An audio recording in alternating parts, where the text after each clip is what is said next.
Joe, you just asked me the same question like 4 times. No, why are you crying? Because you've asked me the same question 4 times, and you're freaking me out. You freaked out? I don't know about you, but it always warms my heart to see a new couple in love. Madison and Joe are finally ready to take their relationship to the next level. Divorce. Ever since their first conversation in the pods, they talked about how they wanted their divorce to be really special. The problem is, Joey seems to be fulfilling this promise a little bit too well. They're not even married yet. It's pretty wild to be causing your fiance to have a complete breakdown on the second night you spend together. Joe wasn't in love with her and he needed a way out, so he thought to himself, you know, she can't be in love with me if she literally can't understand anything I'm saying for the rest of our lives. And from this point forward, Joey vowed to never speak a coherent sentence again for the rest of his relationship with Madison. Anyway, before I continue, if you didn't notice, my video from the other day got blocked, so that's really cool. That's a lot of fun. That's why I posted it, actually, is for it to get blocked just 2 days later. I don't know why this happens and why it seems to be so random. I guess they don't want you to see the 0.02% of the show that I played. Unfortunately, there's really nothing I can do about this, so if you'd like to see the video still, it'll be available on Patreon. I'll put a link in the description and a pinned comment. This is also why it's been so much fun to post over there, because I don't have to worry about this at all, so thank you so much for everybody who's willing to support the channel there. Even if you join as a free member, it helps a lot and goes a long way and makes it easier to post more on YouTube. Anyway, I'm sorry, enough of that. Let's get on with the video. When we last left off, all the couples were hanging out together and Joe decided to go full court jester mode. You never go full court jester mode. It's a classic mistake. So he ended up bowing his head in embarrassment and shame and wandered back to the room alone. He passive aggressively insisted that Madison stay and hang out with everyone, so she came back to the room a few hours later when he was sleeping. However, interrupting Joey's nap time proved to be a fatal error for their relationship. No, Jesus Christ. What the fuck? Are you okay?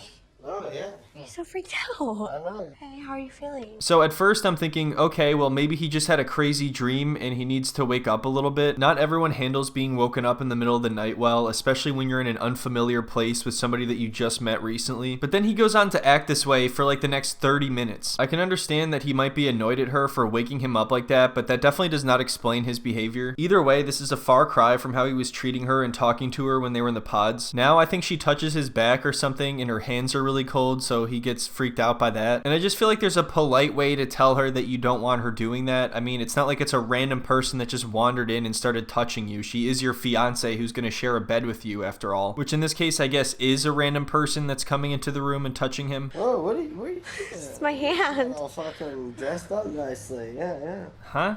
What? I feel like you're ready. Look at you. What?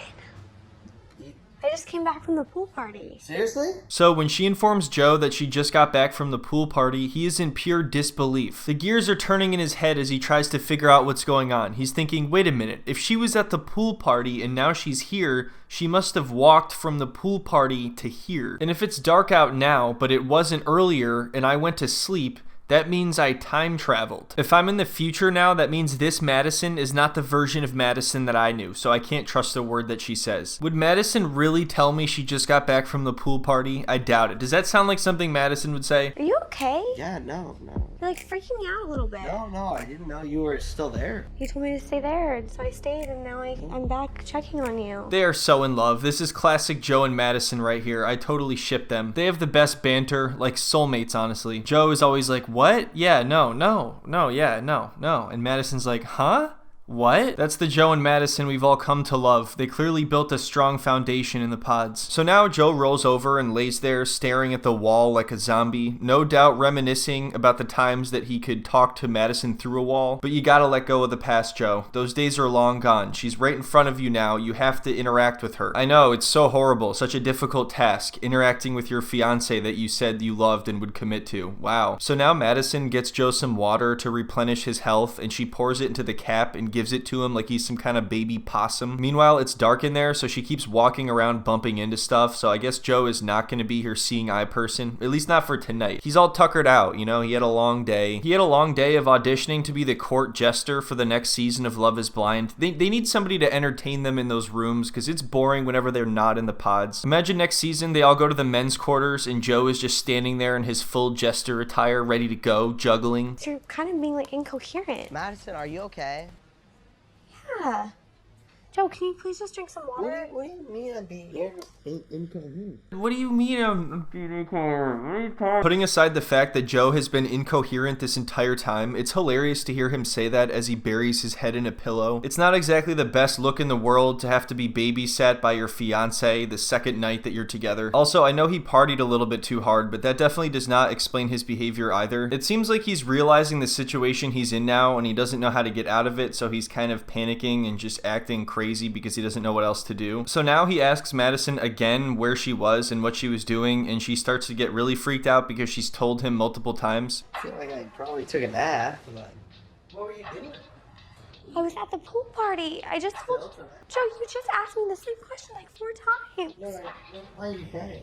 Wait a minute, Madison. I asked you that 4 times already? So that's not enough? You want me to ask you more? Is that what you're saying? Madison, are you okay? Because you're acting weird. What if they both just started going back and forth? Like, you're freaking me out. No, you're freaking me out. You're acting weird. No, you're acting weird. You just keep repeating that. The energy in this entire part is so bizarre. I don't even know where to begin. It must be pretty jarring, though, to now realize that the person in your bed is clearly not the person that they made themselves out to be. Joe, you could have asked me 4 times where I've been. Oh yeah, where were you, by the way? Be freaked out. That's weird. Okay, so now he actually is saying that she's being weird. So they're just accusing each other of being weird at this point, which is kind of weird. It's becoming clear that these two are probably not going to end up together if it starts this way. I don't know why Joe can't say anything to just reassure her or calm her down. Like, is it that difficult? If he's just kind of tired and spaced out, then why doesn't he just tell her that and say it's a miscommunication and he didn't mean to freak her out? And if you don't want her to touch your back or wake you up, then you have to communicate that with your words. So anyway, now Joe lays there and stares at the ceiling, and Madison walks into the other room to cry. And it was at this point I finally realized, you know what? Love is blind. I'm convinced now. So Madison complains about it being too dark, and I'm not sure why she doesn't turn the lights on. Like, who cares if Joe's in bed? So she bumps into a cactus, and she's like, it's so dark in here. I just ran into a cactus. It's almost like she wants to test if Joe will help her, but clearly he's kind of busy right now. But then Joe gets up and goes into the bathroom and starts muttering to himself, and she's like, are you talking to me or what are you doing? And then Joe's like, oh, Madison, I didn't see you there. Where were you? Was there some kind of pool party I missed? Madison, are you okay? Because you're acting really weird. Why is your leg stuck to that cactus?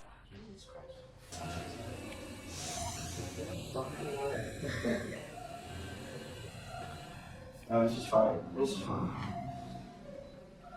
Are you talking to me? Holy shit, I didn't know you were there, Madison. So yeah, I don't know what to say there, actually. Joe is just talking to himself. It did not sound like he was trying to tell her anything. I don't even know what he was saying. And you can tell now that she is genuinely distressed because she's like, who is this guy that I'm with? Who did I decide to get engaged to? I can't believe this is happening. I thought I did everything right. I went on a Netflix show. I talked to this guy for 2 days. What else is there to do? If the pods don't work out, then what will? At this point, I might as well give up on love. Just like Big Ed did that one time, and then that other time, and then that other time. Are you talking to me? Sorry, I just woke up. I was thinking of that. Joe, we know. You told us. She hears him talking to himself, so she's like, are you talking to me? And he's like, geez, relax. I just woke up. God, what do you want me? I took a nap. Okay, but are you talking to me or what are you doing? It's so weird. I would be creeped out if I was her because he doesn't address anything she says. He never answers her questions. It's almost like he's having a conversation with somebody else entirely. He also doesn't seem to care at all how she's feeling or that he freaked her out. I don't think he takes it seriously. Are you mad at me? No, Joe, stop. I came in and I checked on you. I was like, hey, like, are you okay? Yeah. And then you're like, oh my, why are you so dressed? Where have you been? Yeah, I'm waking up. Ugh, God, they love talking about the same thing over and over again. How many times do they need to restate this? Joe keeps saying he just woke up, and he's like, have you ever woken up before? But how long does it take you to wake up, man? I can understand being confused for a couple minutes or something, but this goes on. And it also feels like the more she tries to figure out what's going on, the less sense it makes, so you might as well just leave it alone for now. You're not going to get anything from this guy. He also seems very annoyed by her at times, which this seems pretty soon for that to be happening. I saw a few people saying that she reminded them of Chelsea, but I really don't agree with that. We never even get a chance to see if she would be like Chelsea because of how Joe is. I don't know if you've ever woke up before. Like, I'm waking up. I'm asking questions. And I love how concerned she looks when he says that. Like, wait, is this what he does every single time he wakes up? Because the way he's talking about it makes it sound as though this is just his normal process of waking up. Every day he has to relearn that he's on planet Earth. Anyway, that brings us to the end of this video. I'm sorry to cut it so short and abruptly, but I'm not even sure if this is going to remain on YouTube. Hopefully it does. I know a lot of you guys want longer videos, and I would love to do that, but unfortunately it's not really worth the risk to make a really long video just for it to get blocked or taken down or whatever. Also, it just seems like the longer the videos are, the more likely they are to be claimed or blocked. So until this hopefully changes and they leave me alone someday, if you want to find longer videos, they're going to be over on Patreon. I know I've mentioned the Jersey Shore videos over there so many times, but they are honestly the most fun I've ever had making a video by far. And there's about 17 or 18 hours worth of videos just on this series alone. There's also 3 movie reviews and a few reviews of some TV shows. And just to be clear, normally I wouldn't take this much time out of a video to talk about this, but because the last one got blocked, I just wanted to bring it up if that's okay. And if you're not interested in any of that and all you want to see is videos here on YouTube, then don't worry, I'm still going to be prioritizing this as much as possible. But yeah, thank you so much everyone for watching and for all the support over the years. I'm grateful to still be here doing this, and I'm hoping that I can continue it for a while longer. Have a wonderful week, everybody, and I will see you in the next one.